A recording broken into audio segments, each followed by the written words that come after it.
పాటు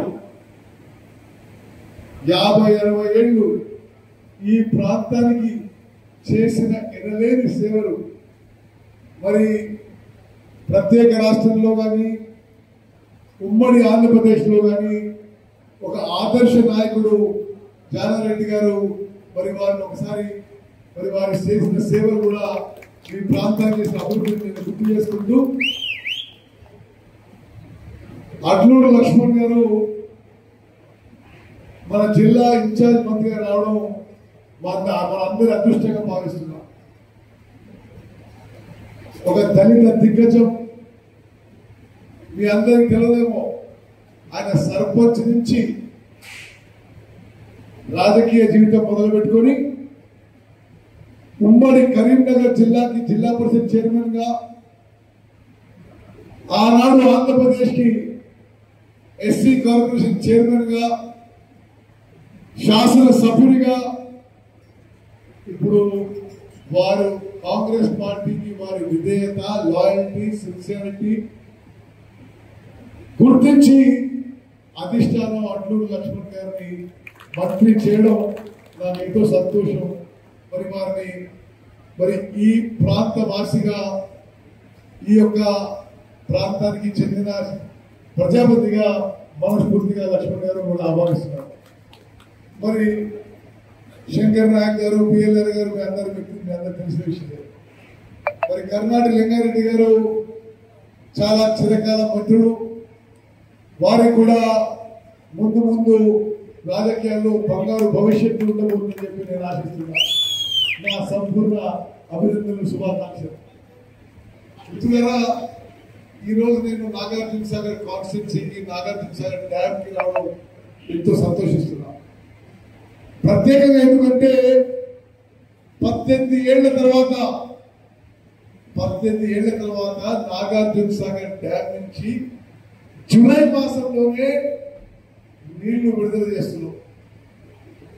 మరి ఈ ప్రాంతం నుంచి జిల్లా నుంచి నాగార్జున సాగర్ ఆయకట్టు నుంచి వరుసగా 7 సార్లు గెలిచిన వ్యక్తిగా, ప్రజాప్రతినిధిగా, 6 సార్లు ఎమ్మెల్యేగా, ఒకసారి ఎంపీగా గెలిచిన వ్యక్తిగా, నాగార్జున సాగర్ ఆయకట్టు నుంచి 7 సార్లు గెలిచిన వ్యక్తిగా ఈ రోజు ఇరిగేషన్ మంత్రిగా వచ్చి నాగార్జున సాగర్ డ్యామ్ గేట్లు ఎత్తివేయడం, ఎడమకాలలో నీళ్లు వదిలిపెట్టే అవకాశం రావడం, ఇది ఆ భగవంతుని కృపా, అదృష్టంగా భావిస్తున్నాం. ఇక్కడ బహుశా నాకు తెలియని వాళ్ళు ఉన్నారు. పోయినసారి నేను మీ ఎంపీ ఉంటే మీరు అందరూ అన్ని విధాలుగా సహకరించారు. మీ ఎన్నిక కావడంలో మీరు కీలక పాత్ర పోషించారు. మేము ఒక కుటుంబ సభ్యులుగా ముందుకు పోయినాం. అదేవిధంగా పెద్దమూర మండల ప్రజలకు కానీ, నాగార్జున సాగర్ నియోజకవర్గ ప్రజలందరికీ నేను తమ్ముడు జేవీకి అండదండలుగా ఉండి ఎప్పటిలాగే మీ ఉత్తమంగా అన్ని విధాలుగా అభివృద్ధిలో, సంక్షేమంలో నేను కూడా నా సంపూర్ణ సహకారం అందిస్తానని చెప్పి మీ అందరికీ పేరు నేను భావిస్తున్నాను. మిత్రులారా, ఈరోజు మన కాంగ్రెస్ ప్రభుత్వం వచ్చిన తర్వాత ఏ విధంగా రైతులకి మేలు జరుగుతుందో ఒక 3-4 నిమిషాలు నేను మనం చేస్తాను. నాగార్జున సాగర్ డ్యాము 3 సార్లు వరుసగా, పోయిన వానాకాలం, ఇప్పుడే అయిపోతున్న యాసంగి, మళ్ళీ వానాకాలం 3 సార్ల వరుసగా డ్యామ్ లో 590 లెవెల్కి నీరు నిండడం నిజంగా ప్రభుత్వం అందరి అదృష్టం చెప్పి భావిస్తున్నాం. అదేవిధంగా విలేకరు మిత్రులారా, ఇక్కడున్న చైతన్యవంతమైన రైతులందరూ తెలియాలి, మన ప్రభుత్వం వ్యవసాయ శాఖ కానీ, ఇరిగేషన్ శాఖ కానీ మరి సమన్వయంతో ముందుకు పోతూ భారతదేశ చరిత్రలో 29 రాష్ట్రాల్లో పోయిన వానాకాలం యాసంగి కలిపితే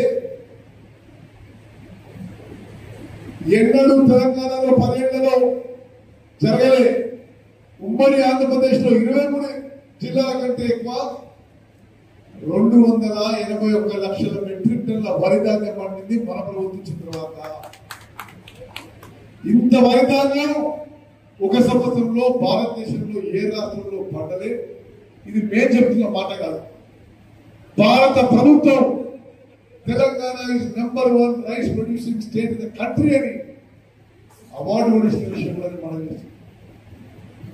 మిత్రులారా, పండించడమే కాదు, ప్రతి గింజ కొనుగోలు చేసే విధంగా మనం ముందుకు పోతున్న విషయం కూడా మీ అందరూ గమనించాలి. అదేవిధంగా రాష్ట్రంలో ప్రతి నిరుపేద కుటుంబానికి దారిద్ర్య రేఖకి దిగువ ఉన్న ప్రతి వ్యక్తికి కడుపు నిండా అన్నం పెట్టాలని బయలుదేరిన మన ప్రభుత్వం. అక్కలు చెల్లెలు మీరు గమనించాలి. గతంలో మీకు రాష్ట్రంలో దొడ్డు బియ్యం వచ్చేది, కోర్స్ గ్రేడ్స్ వచ్చేవి. ఇప్పుడు మరి మన కాంగ్రెస్ ప్రభుత్వంలో ముఖ్యమంత్రి రేవంత్ రెడ్డి గారు, ఉప ముఖ్యమంత్రి బట్టి విక్రమార్క గారు, మా మంత్రి గారు తీసుకున్న నిర్ణయం మేరకు అందరికీ మంచి క్వాలిటీ సంఘం ఇస్తున్న విషయం కూడా మీరు గమనించారు. గతంలో ఇచ్చే రాషను అందరూ తినకపోయేవాడు. గతంలో ఇచ్చే రాషన్లో 75-80% రాషను మరి రీసైక్లింగ్ కు, కోళ్ల ఫారాలకు, బీర్ కంపెనీలకు పక్కదారి పట్టేది. మన ప్రభుత్వం వచ్చిన తర్వాత జనాభాలో 84% జనాభాకి మనం ఉచితంగా మంచి క్వాలిటీ సన్నబియ్యం ఇస్తున్న విషయం కూడా మనం అందరూ గమనించాలని చెప్పి మనం ఇక్కడ ఉన్న వాళ్ళందరూ కూడా గమనించాలి. గతంలో వచ్చిన రాష్ట్రం ఏ విధంగా ఉండేది, మన ప్రభుత్వం వచ్చిన తర్వాత, కాంగ్రెస్ ప్రభుత్వం వచ్చిన తర్వాత ఏ విధంగా మంచి క్వాలిటీ అందరికీ 6 కిలోలు సన్నబియ్యం ఇస్తున్న విషయం కూడా మీరు గమనించాలి.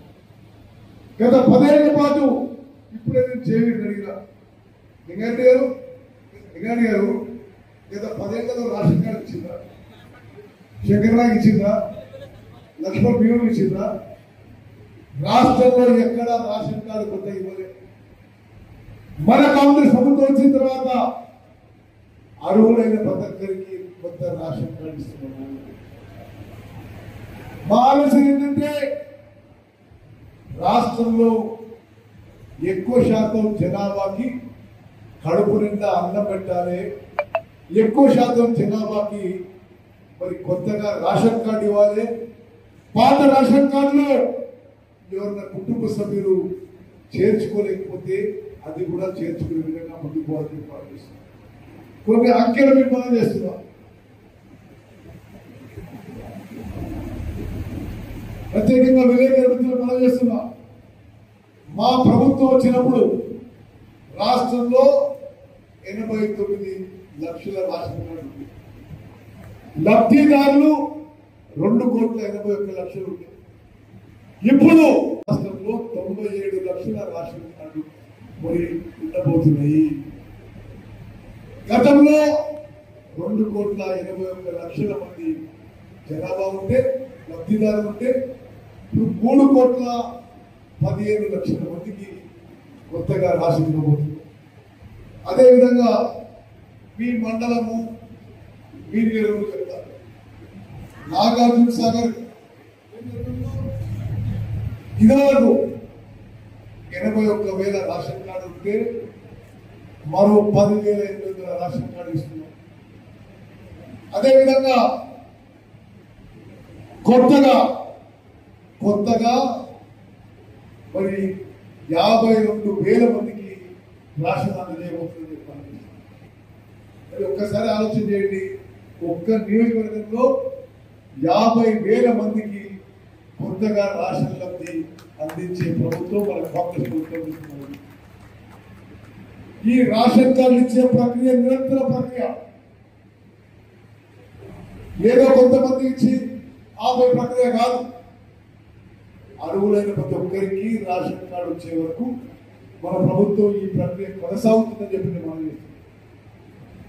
మరి ఈరోజు పెద్దగూడ మండలానికి రావడం, ఈ రేషన్ కార్డు పంపిణీ కార్యక్రమంలో పాల్గొనడం మా అదృష్టంగా భావిస్తున్నాం. మరి మీ అందరినీ కలవడం నాకు ఎంతో సంతోషంగా ఉందని చెప్పి మనం చేస్తున్నాం. రెండు చాలా సంతోషించే కార్యక్రమాలు, అత్యంత ఆనందదాయకం, సంతృప్తించే కార్యక్రమాలు. నాగార్జున సాగర్ డ్యాం నుంచి నీళ్లు విడుదల చేయడం, మీ దగ్గర రేషన్ కార్డు పంపిణీ కార్యక్రమంలో పాల్గొనడం మీ ఉత్తమంగా నాకు ఎంతో సంతోషం ఇస్తుందని మనం చేస్తున్నాం. మరి ముందు కూడా పెద్దగూడ మండలం కానీ నాగార్జున సాగర్ కాన్స్టిట్యున్సీ కానీ మీ ఎమ్మెల్యేకి అండదండలుగా ఉండి మీ ప్రాంతం అభివృద్ధికి, ఇక్కడ ఉన్న మీ కాంగ్రెస్ కార్యకర్తకి ఏ ఆపద వచ్చినా మీ ఉత్తమంగా మీ జేవీలను కూడా ఉండాలని చెప్పి నేను మనం చేస్తూ ముగిస్తున్నాను. జై హింద్, జై కాంగ్రెస్.